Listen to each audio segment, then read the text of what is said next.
Mission fucking accomplished. Goon Swarm is not a threat. Good luck with your old dumb nullsec war snuffed out #1. Anomake Keepstar is next, and then come on. There, then you were just going to fucking magically jump into EVE Online in a system, and it was just going to load, and nobody was going to call you fucking stupid later?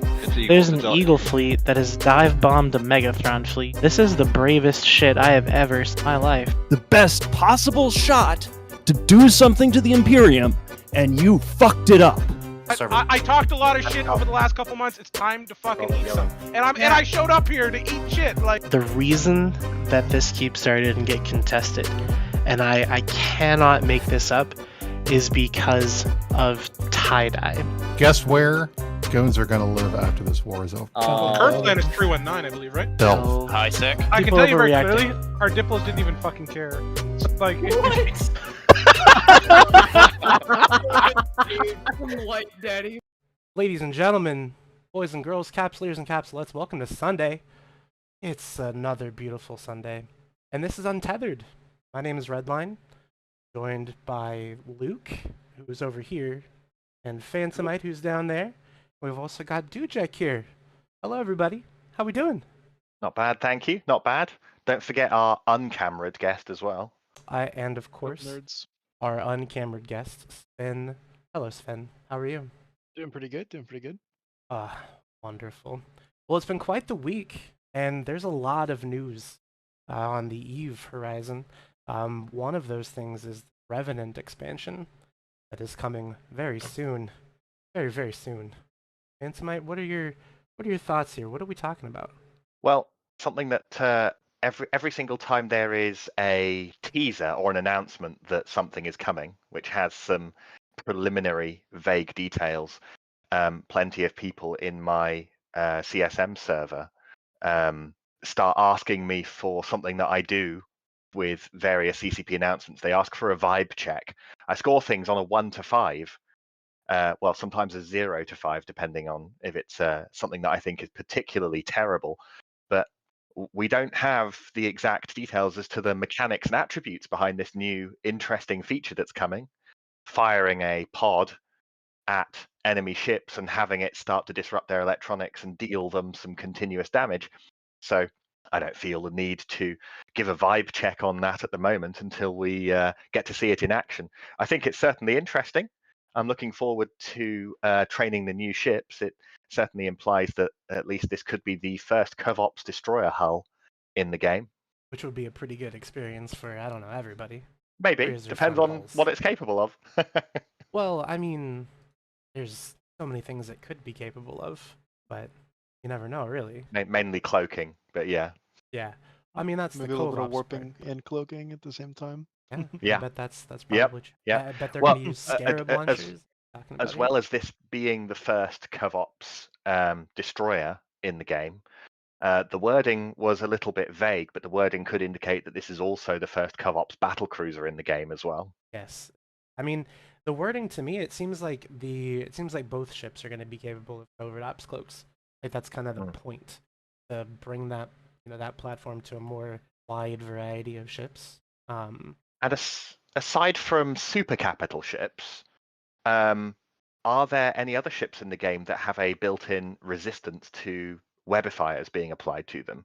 I'm right, aren't I, that super capitals have a resistance to various forms of evil? Does that include webs as well? Luke, you leant forward like you're just looking at the attributes right now. I am literally about to pull the attributes up. Yes. Here they are. Tell us, Luke. Tell us what you Titans know. get 80 and Supers get 50.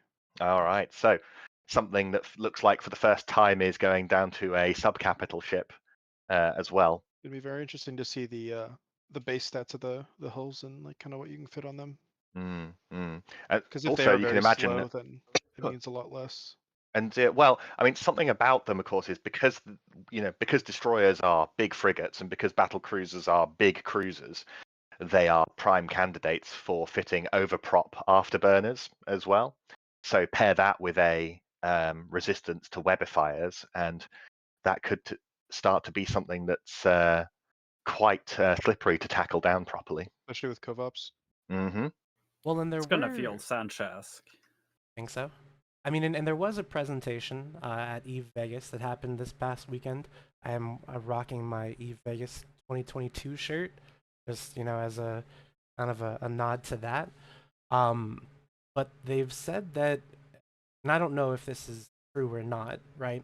But I paid 500 million ISK for it, so it better be good information. The web resistance is something that they talk about, but also also short range weapons, like bonuses to autocannons, but not artillery. Of course, the new weapon. Did they specify that they meant it was autocannons? Yes, that Okay. was an example that was used currently. Okay. But they're both going to be able to fit the Kovop's cloak. And then, of course, they can, like I said, use the breacher pods. Now, I am curious, though, before I talk about what this leak said about the breacher pods, I want to know, Luke, what... Oh, you can't talk about it, can you? You have a quote. You have a quote that you have to read. I can. You have to give your statement, Luke. Yeah, give your statement, just because Luke is going to stay on the show Do you want while to we explain talk about it. the thing first? Because otherwise the statement is super weird. The breacher pods? No, Or... the thing that requires the statement to start with. Gotcha. So there are other leaks as well, as far as like the mercenary dens, which we'll talk about shortly. And that's what we can't have Luke talk about. He's not allowed to. Yeah. So, yes, I mean, there is a leak. And they're allegedly coming from the CSM. Someone There's a on the leak. CSM. There's an alleged leak been put up on Reddit. Obviously, if that is a leak and a breach, that's a problem, and that individual should no longer be on the CSM, because the whole point is the trust between CCP and the CSM has to be maintained. And now I am going to be really quiet for the next section. Yeah. So anyways, we can of course talk about what CCP themselves did say at Eve Vegas. However, Yeah, we can. Yeah. And I'll definitely be talking about the Reddit leak as well. If you guys don't want to talk about it, I'm going to, because I think it's so as far as like the breacher pods are concerned, that is something, and we were talking about this on Friday during Open Comms. I was thinking it would be really cool if it was like some sort of a stacking thing, where you would stack up these dots of like these pods, and it would just keep doing the damage over time. That way, if you have enough of these ships, you could apply them to like a vast wealth of other ships that you're fighting, and create a really difficult environment for logistics pilots. But apparently they're not going to stack. Instead, it's going to be only the strongest one of them is going to apply. So like if there's 3 or 4 people that have they're in this ship, whoever has the strongest skills and does the most damage with their breacher pod, only that damage would apply. And they also say that it deals damage after resists. So in theory, it could kill through panic. So interesting. I have if you don't mind me hopping in, Hop in. A little bit of speculation on this. So combined with the info of them talking about pairing this with close range like autocannons, I have a feeling that this is going to be like a bomb launcher type deal, where you fit one in the high slot, you got a little util high for it, and then you run normal guns for the rest of the damage. I think the kind of envisioned application for this is that everyone targets a random person on grid when you're fighting in a fleet. You launch your little scarab pod at them, or whatever it's called, and kind of spread the damage, make the logistics environment a little bit harder. I think that like a kind of side grade to the bringing 1 or 2 Stormbringers on shield cruiser fleets type of deal. Right, yeah, it could be the same kind of thing. 2 of them can create that kind of attrition with the enemy. Yeah, I mean, Redline, go on, sorry, Sven.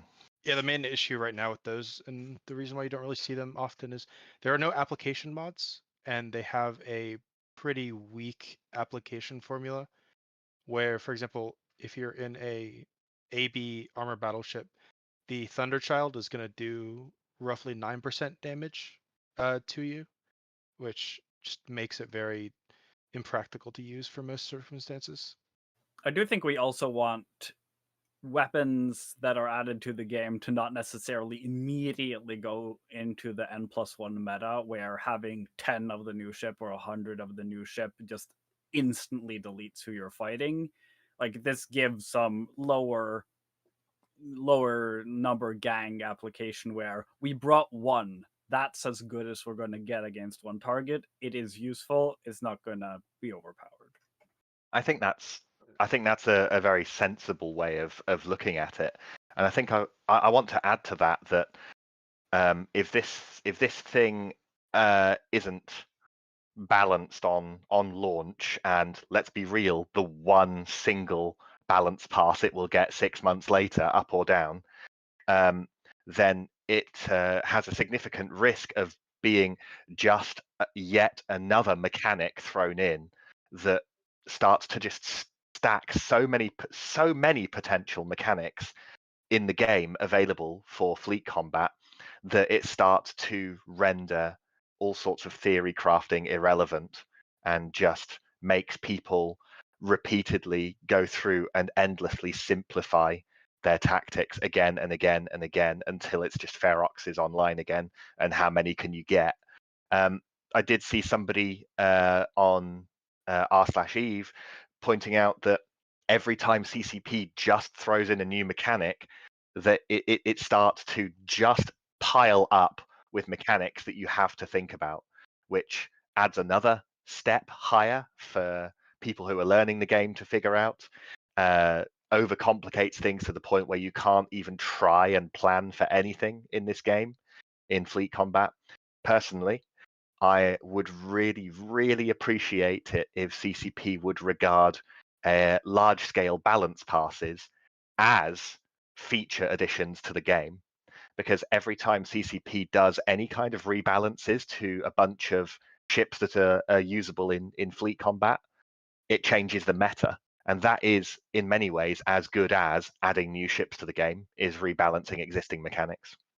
Yeah, 2 expansions ago, we got some good changes, and they changed a lot, and they were good. The ENI being less overpowered was a great change, and we haven't seen anything for two expansions. I would like to see CCP regard a large set of balance passes as an expansion, not unlike, for anybody who remembers it, the Crucible expansion from a good number of years ago, where they put their full expansion focus, as in all of their teams, on the task of improving and rebalancing existing content, rather than creating brand new content from scratch to just toss on top of the pile.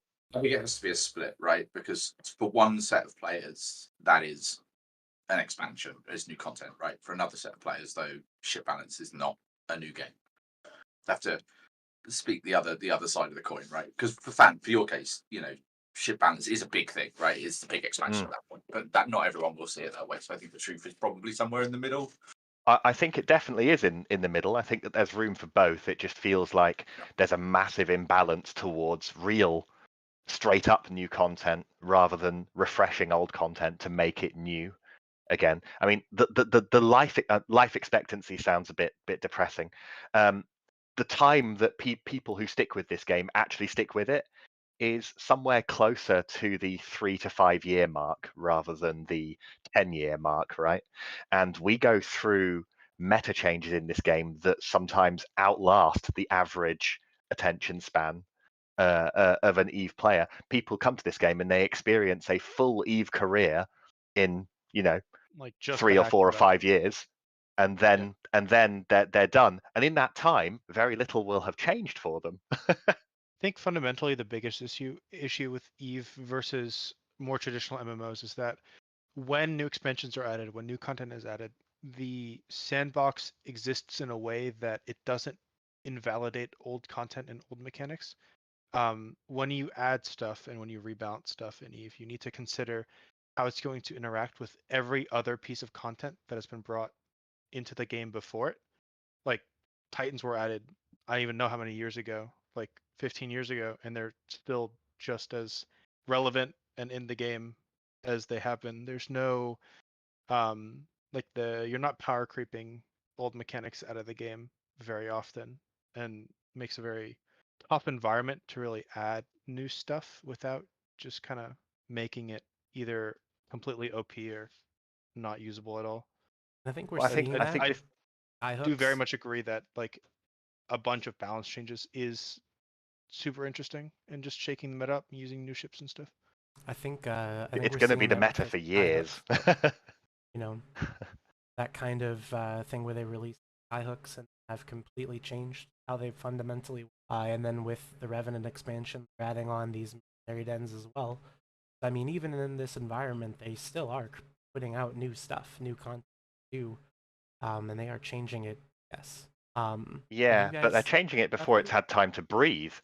Yeah, we haven't gotten to use it. It's either or, right? Like it's either they change it and it hasn't had time to breathe, and it's kind of a little bit more of a knee-jerk reaction, or it's been 5 years since the Munin was meta, and we're still all flying Munins, right? I don't think CCP can win, right? Like they do ship balances. Reddit will go, it's in maintenance mode. There's no new content. Yeah, I bring just out new content, and it's like, oh, there's not enough ship balances now. It's not landing. How hard is it to do both? Just a little bit of both, right? Instead of a lot of either, just slightly faster, more iterative changes would be kind of nice, and less of the either or, like instantly change something or waiting 5 years for a change to happen.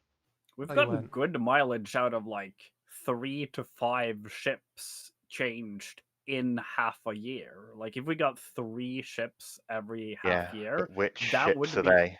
I mean, probably 2 of them would have to be something that nobody's even undocked in the past year. But like, there's all like. Marauders are a great example of something that they changed and touched on every single aspect of the game and still is kind of cloying in that regard, right? Like Marauders I think an interesting omnipresent. An interesting case study is the Nighthawk nerf in Wormholes for kind of like battlecruiser down brawls. It kind of opened the meta up a bunch. People are flying absolutions. People are trying out blaster vultures. Like it kind of gave the other comps a little bit more breathing space. Yeah, and what I would like to see is, we do see the Nighthawk has been modified and nerfed slightly. The ENI has been modified and nerfed slightly. But what I would like to see from CCP is, instead of changing one ship slightly every 9 months, I'd like to see a rebalance across an entire line of ships all at the same time, to try and bring them up to usefulness or take them away from complete domination. And I'd like to see that a lot sooner than sort of once every 7 years per ship. Weapon systems too have a big, like, you can touch an entire type of playstyle with weapon systems. We've seen that with rapid lights. I feel like certainly medium artillery could take a turn at not being so bad now that the Munin is toned down to where it should be. That is to say, without artillery. Thank you. It's time for us to move on to our next topic, which is about the type of fun and games you can have as a disruptor in notably 1DQ. In fact, Sven here has been enjoying quite a lot of that with some notably large ships, including a Ragnarok. Do you want to tell us what you managed to encounter about 3 days ago in 1DQ? Sure. So, as you guys have all probably heard, goons are moving. It's been like a decade since they moved into Delve. They're finally moving out. The first stage of their move up is, so they're deployed to catch. They're moving back, kind of rallying in 1DQ. Lots of old members are coming back. A lot of people have a lot of stuff in Delve, and everything's kind of being moved back to 1DQ first. And on the initial round, it's just a bunch of people coming back to the game, a lot more activity, people undocking. So me and some friends have been out hunting again, similar to what we were doing back during World War B2. How exactly do you hunt on in a system as packed as 1DQ? There's 2 things, right? One, they have a second keep star or a third keep star that is not on grid with the other 2, and just keep an eye out for people warping in between those. If they do it again, usually drop a drag bubble, catch them like that. The second thing is sending them fleet invites on the undock. There's a little bit of bad UI design that when you click the join on a fleet and you have a session change timer, as in if you're undocking, the actual invite that you get sent from clicking the join fleet window doesn't show up on your screen until after you've undocked. And so if I, for example, see you undock and your screen hasn't faded out from black and I send you an invite, it looks like it's the same invite that you saw when you hit the undock button, and lots of people fall for that and click yes without really reading the name and doing the due diligence and just kind of taking a moment to actually see who's inviting you. That's what we Titan. From what I've heard, that is what happened. But no, it's okay. So to clarify for anybody who hasn't figured out exactly what you're doing to people here, is essentially you invite them to Fleet. Yep. They are accepting because they're not reading who the invitation is from. Yep. And And the they moment undock at full speed. So the moment that they turn purple, they turn purple, you just fleet warp them, and that's it. They've warped because they're already at speed, and you've got the bookmark in the direction that they undock. And then they go for a fun little ride straight to the front page of Zkill. I don't think anything about that is I fun. do want to say, We've gotten some accusations saying that it's and that CCP should ban people for using it, but realistically, it's just unfortunate UI design, which I agree with that. I think it is pretty unfortunate UI design, but what would you do to change that? Either have like a separate window that has like a queue of invites, so that like they don't stacking them in a tab window. Yeah, so they don't overlay on each other. Or the easiest way is just don't undock until you're in a fleet. Right. They've been pinging about that or for every single day for the third option, of course, is to spend 1/10 of a second reading the name of the person who's inviting you. Yeah, it's kind of crazy how just reading a little bit can be so difficult for some people. But it's playing on what people are expecting to see, yeah, isn't realistically, what it is, it's people are in their capital staging. They feel pretty safe. There's like 800 friends in local, and they're just trying to go move some stuff and not fully like in tune and expecting to be engaged in some unsolicited PvP the second that they undock. So, correct me if I'm wrong, but doesn't the auto reject invitations also auto reject fleet invitations unless they're on your contact list? It does. The issue with that is it can get really obnoxious if someone's trying to invite you to fleet, or like you're trying to invite yourself to fleet, and that can get in the way. It just join the fleet before you undock. They've been pinging about it every 2 hours for the last week. So if you can't do that, I'm no hope for that. A little, yeah. And I want to personally blame Sven for reminding goons this is a thing, because they've been doing it in 4H all day today. I originally started doing this, so I've done this a couple times throughout the years, like in little campaigns. But during World War B2, when there's much more frequent super cap pings, where they would undock their full fleet, we would get a lot more. I think we got a super capital every single day for 8 days. It was like 3 Titans and 4 supers, and obviously it still hasn't changed, but people just click the yes button. I suppose that that they could maybe just get 50 harpies and just stand by to warp to assist and start killing interdictors, and 50 harpies is a lot for a Blops battleship to deal with, that kind of thing. Did you bring I saw that you brought dreads in. Did you bring triage in as well? No, so it's at a super deep safe in, not super deep, but it's at a pretty deep safe, so you just put drag bubbles up, and with the angle it's kind of hard to get a perch on grid, and usually the guy isn't in comms, so he's just either typing in local or like adding someone, and by the time that they've pinged from the fleet and undocked, they're usually dead. So okay. And that's not the only Ragnarok that you killed. Was it the same day or another day that you got another one? It was same Z-kill day, so same like Iceland day. We got another one who was just moving some subcaps, we assume, between the old Keepstar that's off grid and then the new one, and just got drag bubbled. And so that's not killing it at any kind of deep safe. Is that's killing very much on a hostile grid? Yeah, it was 100 off the Theta Star up by the iHub in 1DQ. Okay. And is this? These two very public things have happened now. In the what is it, 2 or 3 days since, have the number of kills doing this method slowed down, or? I mean, definitely the I'm gonna be honest. I think the main issue is that it's not even the awareness of goons towards this strategy based on our fleet inviting. It's the fact that there's like 6 or 7 other groups that are also fleet inviting everywhere now, so people are just a lot more aware and they're pinging out about it a bunch. So kills have dropped slightly. There's also less people moving because the kind of initial wave after their first ping of moving back to 1DQ has kind of slowed down a bit, but we'll see what happens. Finding something in the game that you can do versus a very, very large enemy. Yep. It's funny, the what people don't see with the fleet inviting is just me sitting there, no lifing, just like 8 hours a day, just inviting every cap that undocks. Not the most exhilarating gameplay ever, but it's a bit like it has a lot.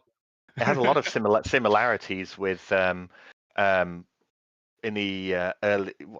I imagine people can still do it now to some extent, but when filaments were first added to the game, nullsec filaments, people would just spam everybody undocking in Jita with fleet invites, and anybody that joined, they would just warp them to 1,000 or more away. Filament take these people with them to nullsec and blow up even like an orca or DSTs full of loot and things like that. Back when filaments were new, I used to try and I only did this like 2 or 3 times. I'd be like out in a it was like a T1 cruiser or something, and then I'd find an orca pilot in local and then try and like say them like, yo, I gotta mine some ore for this mission, but like it's gonna take me so long. How about I split the loot with you? And oh shit, I can't warp you to the site. It says your safety is green. You gotta set your safety yellow. I can't warp you over. And then just smack the filament as soon as they change it. Oh dear. There was talking about sort of making people panic and getting them to trust you. There was a time several years ago when I was with Snuffed Out at the time, and we were in nullsec making an escalation to supers. And a bunch of supers came in, and then the guys that Snuff had teamed up with and Batphone, they came in to counter it. The rest of the supers, aside from the couple of tackled ones, warp out. I was in a Guardian at the time, and we heard that whoever it was somewhere in the lower drone regions, I think. They were sort of max pinging to come and save the super, because we were in a bunch of subs, right? Albeit a lot of them. So it's going to take us some time to kill this Aeon or whatever it is we were shooting. And we were just considering we'll be able to kill it before, 50 facs arrives and things like that. And so I just convoed the Aeon pilot we were shooting, and I just said, hey, we're bringing backup, but we need to stop them from lighting a Sino. Do you have a Sino jammer? And he was like, yes, I do. And I was like, can you deploy it? And he was like, I don't have the skills. And I was like, jettison it and I'll deploy it. And so he did. He jettisoned it, and I was like, thanks. And so now we had the Sino jammer to put up. If you just use the right tone of voice, I mean, like you did with the orcas to tell them to disable their safety. Little bit of social engineering and very little. To do. Very little for some people. In the heat of the moment, I mean, this guy was panicked. He was under attack by like 100 subs. Yeah. People don't check who's sending them message requests. People don't like check. I mean, most people do. Realistically, 95% of people do. But you're counting on that 5% that are like not paying attention or tired or whatever, right? Big thing that we used to do as well is just like convo Titans undocking, asking them if they could bridge us somewhere and then sending them a fleet invite, that sort of thing. It's worked a couple of times. Most people obviously catch on and say no because they're paying attention, but you're counting on that like 5% that doesn't. Same thing with goons offlining the Sino generators across Delve because they're feeding a bunch to them. We just had people watching, and Beacon provides, That's how it Beacon works. does indeed. All you're doing is convincing these small gangers are not to be trusted. I feel it's extra bad when people go to the beacons because they're all named Upwell's Lost Mail generator. So Or they're do all not ironic. use. yeah, exactly. Yeah, it's looks like the naming scheme doesn't really work, and they've had to resort to turning them all off. Good deal. Well, and all this is happening. I know we mentioned it, we touched on it, but it's because the goons are moving, and we brought Dujek here because we're not only talking about goons moving out of Delve, but also Brave is moving, right? Yeah, we're happy to have more space. We're happy to not have to go quite as many regions to move. Like, we've moved a lot. We've been around the whole map in the past 4 years or so. Like, Yeah. this is eventually gonna culminate in us moving to Geminate or something in the next move. I mean, you not did again. That. You did that. You got chased up by Tissue. Don't do it again. It's been plenty of moving, and yeah, it's. I mean, I haul a lot, so I gotta help out goons as well. It's always something to be doing. Right. And of course, I'm gonna do some fancy graphics on the screen. Check this out, because I'm circling Delve and of course period basis. Now, are they leaving period basis as well, or like everything's going to Tenerife, right? Which is I mean, I don't think anything is being abandoned as such. I don't. Also, I am not privy to their plans. Exactly who is living where and so on. I move the things that I'm asked to move, and I don't tell Luke about it specifically. I've heard, at least when it comes to Delph, that are getting the 2 border regions. I think I had heard the same, actually. I want to say, is it TNT or Lawn are also getting a constellation or 2, with Brave getting the rest. I want to say of Delve, or yeah, period basis. Okay. Delph. I think most of the other regions are being moved slightly. I think Sigma is going more like back into deeper into Paragon Soul a little bit, or more into period basis. Could be wrong on that though. We shall see how it shakes up. It'll be very interesting to see how goons adapt to the new rats, the new area. It's been a long time since goons have been anywhere but Delve. I started playing 2019, like late 2019, and goons in Delve is all I've ever known. That's it's gonna be a weird feeling to not see their Sov all there. Right, but I mean, you're still gonna see it. It's just gonna be somewhere else. It's gonna be in Tenerife. But I'm a lot more interested in like the Brave side of things. I'll be honest, because a big fuck off coalition moving to a different region is not that big of a deal. But goons have almost 50,000. What? Am I the robot? Hello? There we go. Hello? Can you guys hear me? Yeah. No, Discord was. There we go. Good lord. There we go. All right. Well, then I'll go back and say what I was saying. Sorry about that. So goons have almost 50,000 pilots in their coalition. Brave has almost 8,000. So that's a huge disparity in numbers. Are you gonna be able to fill the space, do you think? It's definitely not a straight 1-for-1 swap here. Like, even if we're moving to Delve, like we're living next to Dracaris. We've got IGC, we've got Lawn and TNT. Like there certainly isn't full pressure on us to exist simultaneously in every system in Delve. Right.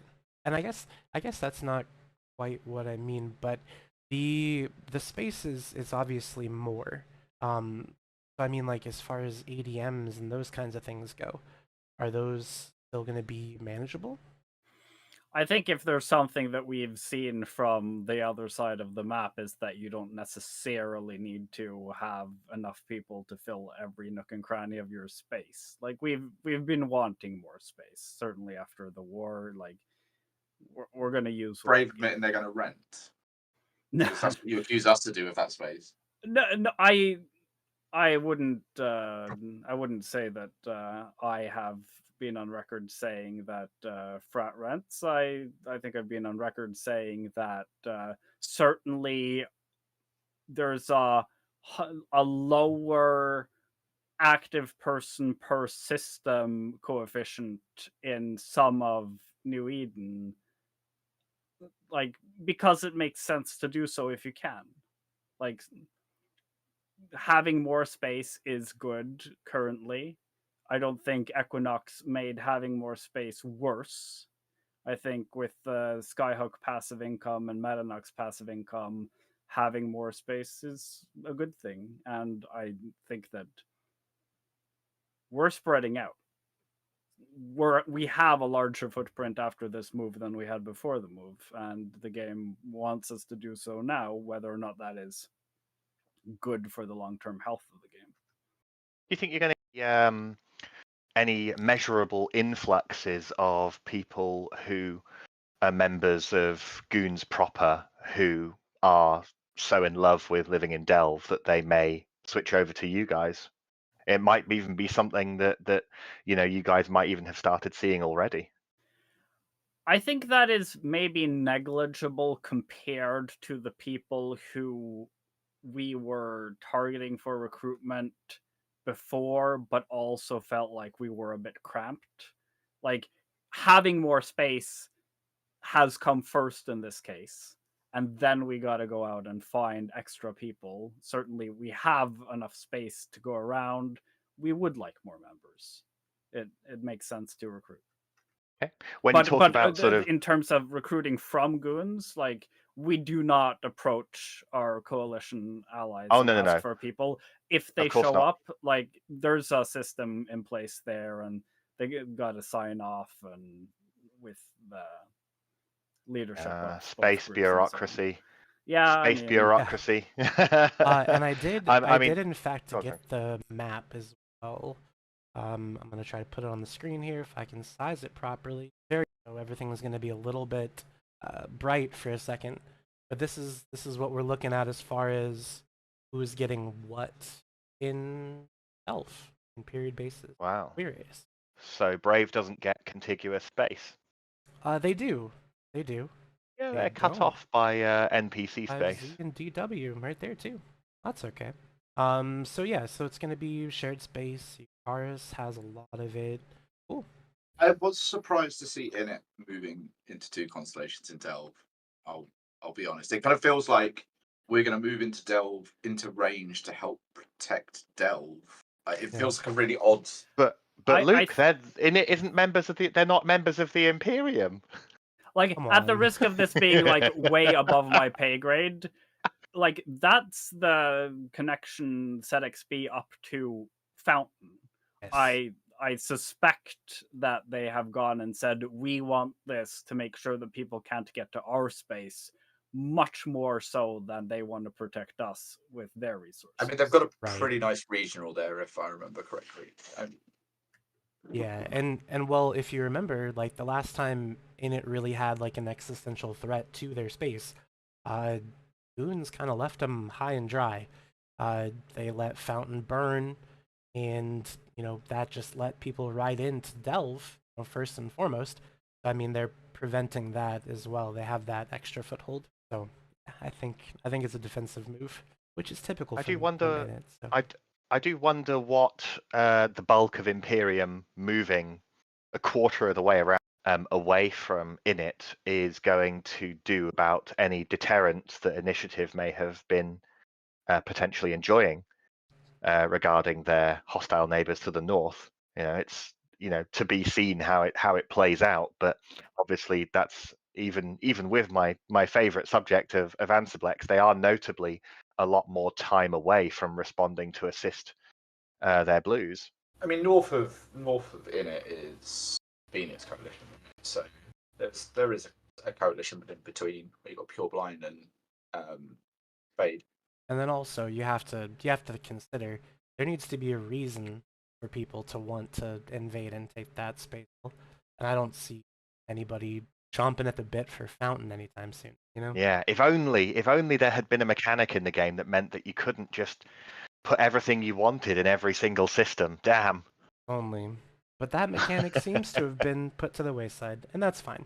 Nullsec should be good to live in. You see, this is why this show is going to work, is because you and I are going to argue about Nullsec so frequently, because you want Nullsec to suffer and starve, and I want Nullsec to thrive and always be That buffed. sounds like slander. It's not slander. That sounds like slander. It's just how it works. But as we round out kind of the last little bit of the show, Dujek, I did have, some questions about your CSM run. Because you were, in addition to being a big shot in Brave, because you're on the AT team, right? I'm the captain, yeah. You are the AT Wow, team, right? that's more, yeah. See, that's what I said. Yeah. I said big shot, and he rolled his fucking eyes at me. He said, I'm not a big shot, you humble mother. You're a big shot. Anyways, he's the captain of the AT team. He's helping move all this stuff around space. In addition to that, he's running for CSM. My first question is, how would you have time for all this? I have time for this because CCP and their infinite wisdom do not let us know that AT season is completely overlapping and the most important part with the CSM. Like, I wanted to do the CSM. I like coming on these talk shows. I like campaigning has been the best part about CSM for me, especially since I didn't make it in last year. Like, hard to say that being on the CSM was better than campaigning. I hope it is for sure, but I enjoy campaigning, and I wanted to do it again. And when they overlapped, I just had to find the time. Yeah, good deal. And one thing you were talking about was like Brave wanted more space. And in your CSM campaign, one of the points, and I like this point, it's my favorite one, is that you want to help make space worth living in without needing tons of it. So it conflicts, or doesn't it? No, I don't think it conflicts. I think that space would be better if doing a lot of stuff in your space makes it better so you can do more stuff. It's kind of a cyclical thing, but what I don't think we necessarily want is being able to make money off space while not living it.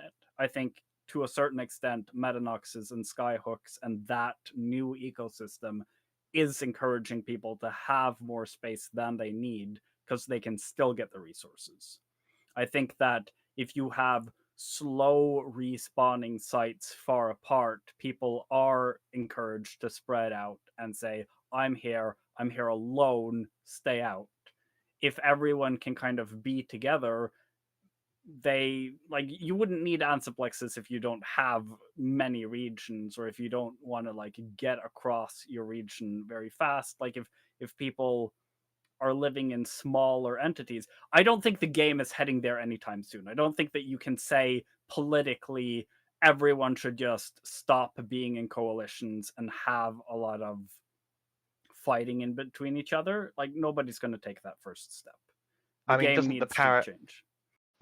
Doesn't this paradigm for EVE that you're advocating for, where you can pack more people into a smaller amount of space, doesn't that remove the absolute last need for any kind of territorial competition?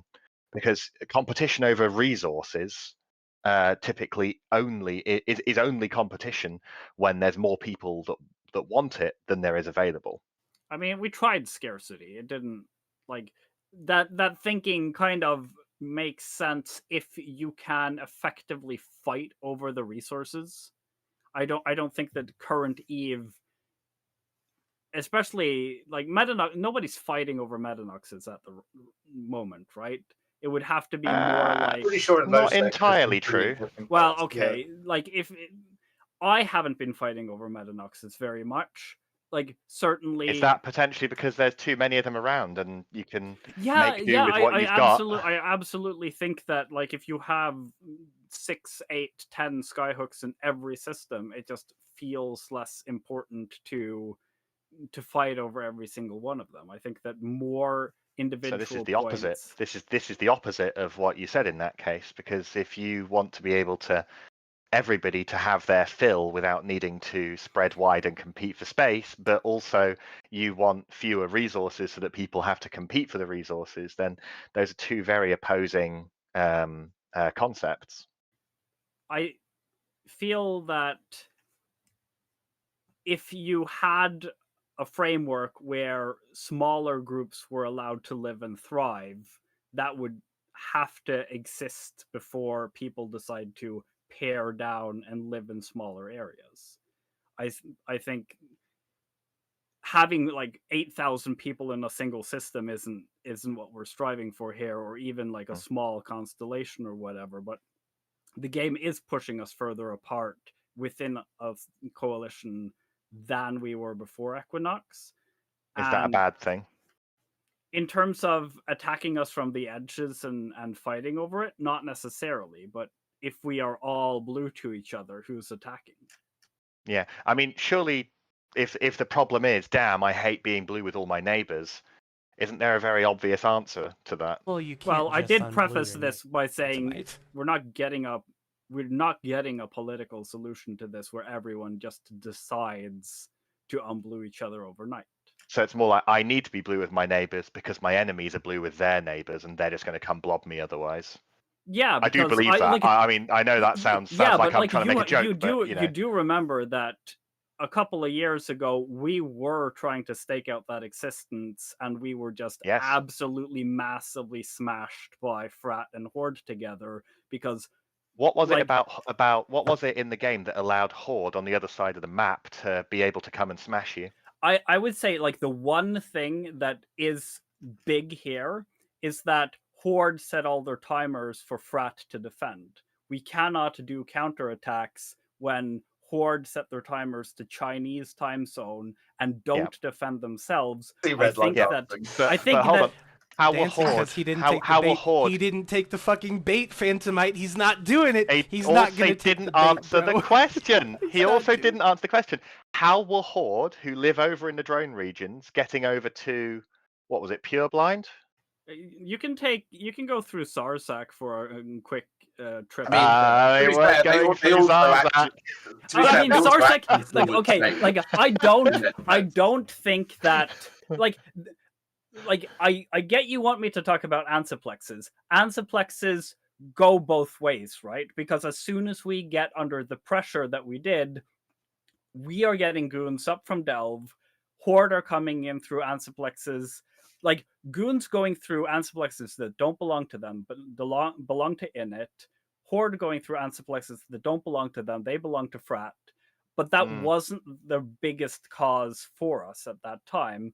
I really think that the game could look at when people are actually active and force them to use the game mechanics around activity, like invuln timers, to set them to when they're there, because then they would fight over stuff.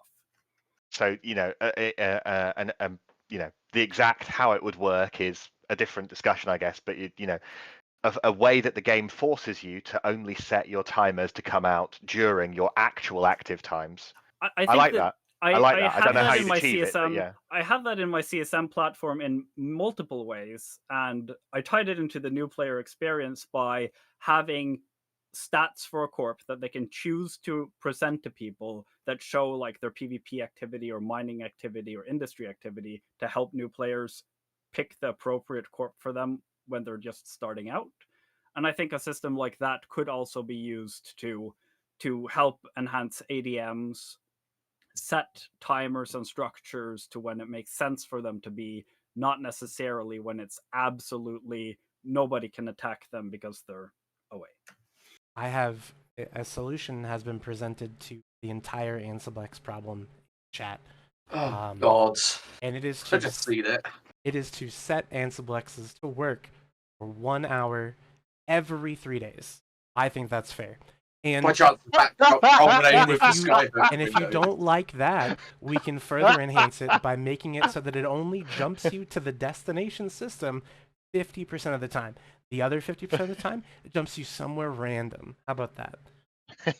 No one would Yeah, ever do you know use what? them again, I'll right? I'll put my stamp of approval on that solution. However, it's not going to be my Yeah, preferred one. I think this is like a monkey paw thing where you put a Ansiplex that jumps to one system over, and then you beg it to send you to a random place, and it's just like a free filament for however many people you want. Because worst case scenario, you end up where you wanted to go. Right. But it's individual, right? So each person has their own little dice roll where they end up.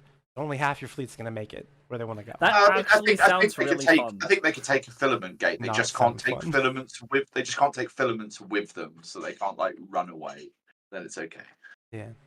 Yeah, when you take a filament, all other filaments in your cargo disintegrates. You're stuck there and have to burn. I mean, them. ideally, I'd like filaments to not exist in the game at all. I think people should go through the Stargates to get their access to the ratters in nullsec. Well, I do have one final question for you, DJ, before we're gonna wrap up the whole show, because and also Phantomite, Luke, you guys can answer this question too, because I'm curious. We haven't seen a real big nullsec war a really, really long time. One of the things you mentioned in your post is that like nullsec warfare is kind of your part of the things that you do. What kind of things do you think sees bring more warfare game, specifically in? I think the consequences of not defending should be high, but I think the methods of defending should not be expensive. I think that ships like dreadnoughts and so on could be cheaper while fighting over the access to building more dreadnoughts. So if somebody attacks whatever in this case, like, I feel like there are a lot of things that could be important to defend and CCP could make them important, but you should never think, oh, we'll just lose it and rebuild it. It would cost us more to fight over this. Like, that's just a cursed choice. People should undock and explode, and then that should be a reward in and of itself. So sometimes, though, it seems like some things, it's not that they're not worth defending, it's just that they're not worth taking. So, like, you'll have, you've got people that are fully ready to defend, but no one's coming in to, try to take their stuff, so there isn't anything to defend at all. How would you bring some of that stuff in? I think we might like bigger things to fight over that are big enough to fight over that people want to come fight for the sake of. We're still online, right? Yeah, we're yeah. alive. I have fond memories over fighting over R64 moons back in the day. Like, whatever gets us to that point, I would kind of like that. So limited resources where there's more people that want them than are available. Well, yeah, without the baggage of having like a pandemic horde NC dot own large swaths of the map, racing all over with infinite jumping and no fatigue. Sure. Yeah, I tell you what. After Phoebe, when fatigue was introduced, it really heated up a lot of low sec and allowed a lot of other groups to grow. It was good times. The question there though is, does fatigue on gates increase nullsec warfare? Because the question was nullsec warfare, right? Specifically.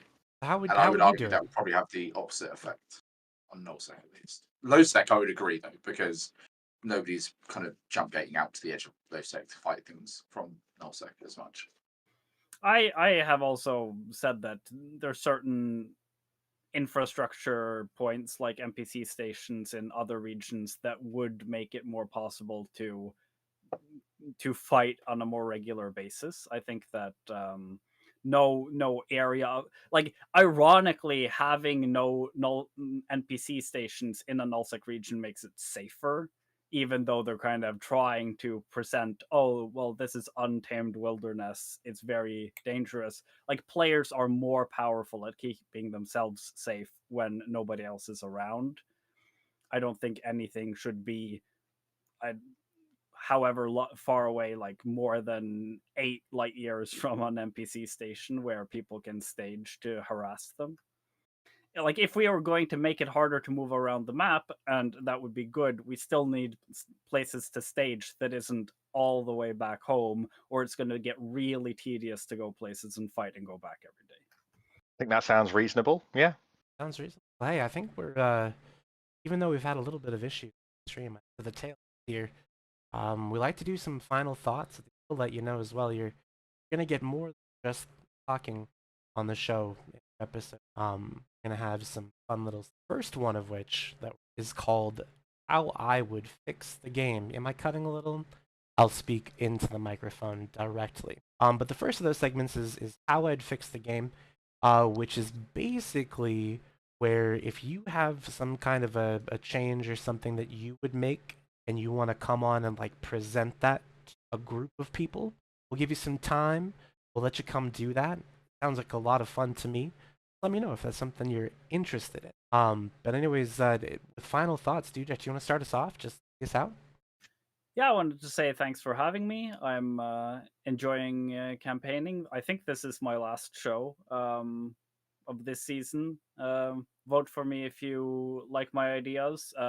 Put 10 people on your ballot, regardless. I think we have a lot of good candidates this year, and I'm supporting a lot of them. I think if you don't like my suggestions, vote for Luke, vote for Phantomite, vote for whoever you do. Just make yourself informed about what they have to say. Yeah, absolutely.